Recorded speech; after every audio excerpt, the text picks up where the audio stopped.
Salut tout le monde! Aujourd'hui, je vous parle de culture francophone, de jeunes francophones et aussi de la campagne électorale. Bienvenue au Vidéojournal. Je me trouve aujourd'hui au Parc Provencher où il y a des centaines et des centaines de jeunes. En fait, ils sont 1200 jeunes provenant de 13 écoles d'un peu partout en province, des écoles francophones, mais aussi et surtout des écoles d'immersion. Ils participent à l'Aléa Saint-Boniface 2023 organisé par le Conseil jeunesse provincial. Cet avant-midi, au moment où je vous parle, les jeunes sont mélangés dans différents groupes pour participer à des ateliers ici au Parc Provencher, mais un peu partout dans Saint-Boniface, au CCFM, au Musée canadien des droits de la personne aussi.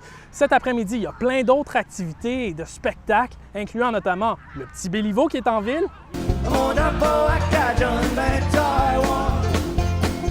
Le but de tout ça, c'est de permettre aux jeunes de vivre leur francophonie à l'extérieur du contexte scolaire. J'en ai donc profité pour demander à quelques-uns de ces jeunes-là, qu'est-ce qu'ils font en français à l'extérieur de l'école. Sortir avec mes amis parce qu'on parle toujours français.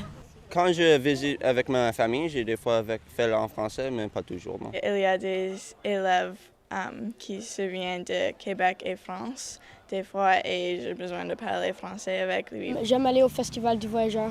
Je m'en vais à la messe de l'église, les dimanches en français.